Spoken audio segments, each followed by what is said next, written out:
quand vous rencontrez un Algérien ou une Algérienne, Alger, ici c'est pas loin non plus, tout le monde vous dit du mal de ce qui se passe. Ouais, les Algériens, ils sont comme ça, les Algériens, ils sont comme ça.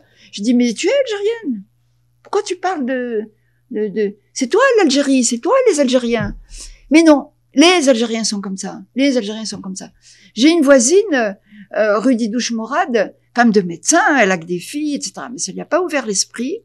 Elle arrête pas de se plaindre de l'Algérie. Et un jour, excédée, je lui dis, ok, je vous donne pas son nom. Et je lui dis, bon, Madame X, dites-moi, qu'est-ce que vous avez fait, vous, de particulier dans la semaine qui vient de se passer pour cette Algérie dont vous me parlez et qui n'existe pas en Algérie? Qu'est-ce que vous avez fait de particulier qui ne soit pas algérien, que vous critiquez?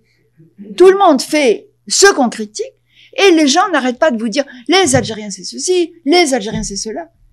Vous comprenez? Alors quand vous voyez qu'un petit groupe comme ça a pu renverser vraiment l'Église catholique ici pour la renverser, c'était compliqué. Quand vous avez les Américains, les poètes américains qui vont renverser la machine, la machine oppressive américaine, jusqu'à faire l'américaine moderne. La modernité, elle est passée par les artistes. Et quand vous pensez que... Alors je me suis dit, pourquoi est-ce que nous, en Algérie, on n'a pas pu le faire? Parce qu'au fond, on était aussi des gens intelligents. On voulait l'indépendance, on voulait la liberté. Mais nous, on n'était pas libres. On n'était pas libres. C'est ça qu'il faut dire. Parce que tous les soirs, on retrouvait nos familles. Un jour, j'arrive à la Cinémathèque avec El Moudjahid. Je dis, je vais vous lire un article. Vous savez, incroyable. Je lis un article en remplaçant l'islam, tout ce qui était islam, par chrétienté. Je lis à mes camarades et ils me disent, mais qu'est-ce que c'est que cet article de fasciste? J'ai fait un article de fasciste, hein. Eh ben, je vais te le lire comment il est écrit maintenant. C'est pas islam, c'est pas chrétien, c'est islam. Alors là, tu vas me dire, non, voici là, tu exagères, écoute.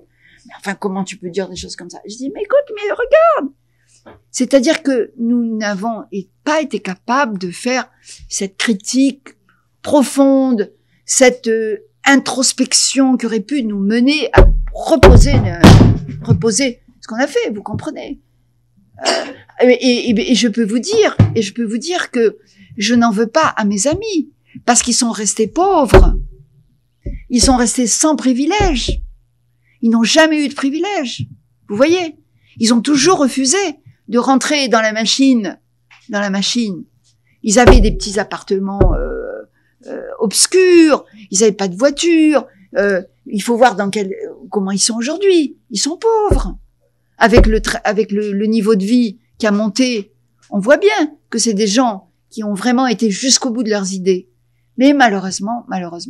Et là, je me suis reposé la même question dans le Hirak.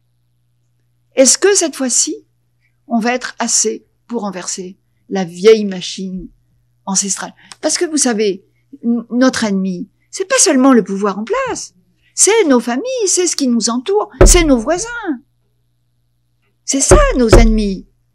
C'est ça, nos vrais ennemis.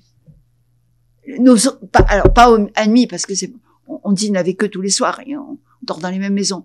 L'obstacle. On va parler d'obstacle. Voilà. Vraiment d'obstacle. Et je dirais que, au fond, l'obstacle, ce n'est pas le pouvoir organisé, même s'il est violent, s'il exerce une force. On a vu, les emprisonnements, etc.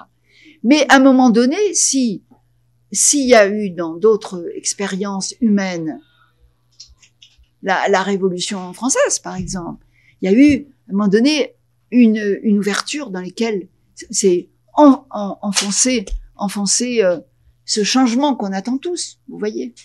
C'est ça, au fond, qui est... Alors, c'est une petite question. En vous écoutant, je commence à me dire je dirais des jours noirs attendent d'Algérie. En vous écoutant, bon? Je vais dire pour quelle raison. Je viens de Bougie, des Tanzanie, des Belhoul, des Assam, des Ben Ali Shrif.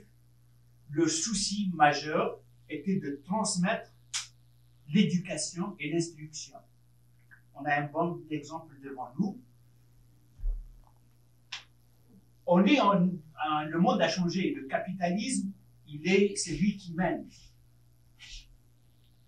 L'élite actuellement bourgeoise, les oligarques que nous avons en Algérie actuellement, le souci, c'est pas de transmettre le savoir, l'éducation, la culture, le bien-être, le vouloir changer, parce que le vouloir changer, en premier lieu, le premier vouloir changer a été fait par les gens qui avaient une ouverture pour l'éducation, parce qu'ils sont riches ou parce qu'ils sont caïds ou parce qu'ils sont, c'est eux.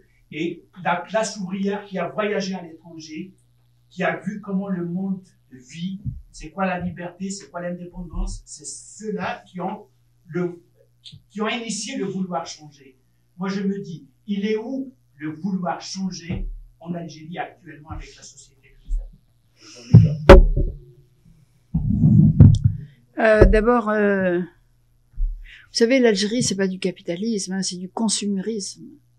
Moi, je vois pas du capitalisme, je vois pas les grands chefs d'entreprise qui construisent des empires, pourquoi pas, hein. Après, on fait une classe ouvrière, il y a la lutte des classes, et voilà, on connaît bien la musique. Mais là, qu'est-ce que vous voulez faire? Il n'y a pas d'ouvriers, il n'y a pas d'usine, il y a pas de... Qu'est-ce que vous voulez faire? Il y a un État qui distribue de l'argent comme il l'entend, hein, et cet argent, il sait comment le faire circuler, hein. C'est-à-dire qu'il sait très bien que en sortant, alors moi je sais pas compter, hein, mais alors 1 million, il va donner 1 million comme ça, et il va laisser importer 2 millions de marchandises qu'il va mettre entre les mains de 4 ou 5 personnes, hein, et ces 4 personnes vont récupérer cet argent. Je vois pas le capitalisme, vous voyez. Mais c'est des gens qui ont la main mise. C'est l'argent, c'est pas l'argent, oui. Oui, ceux qui ont l'argent sont au sommet de l'État. Ces gens qui ont l'argent, le souci, c'est pas de transmettre le savoir et la culture pour que son fils, comme vous, votre papa a fait de vous une femme qui voulait le changement. Ces gens-là, le souci, c'est pas de transmettre le savoir, le vouloir changer, la culture, c'est vrai, vous avez raison. C'est comment transmettre l'argent. Et ces gens-là qui vont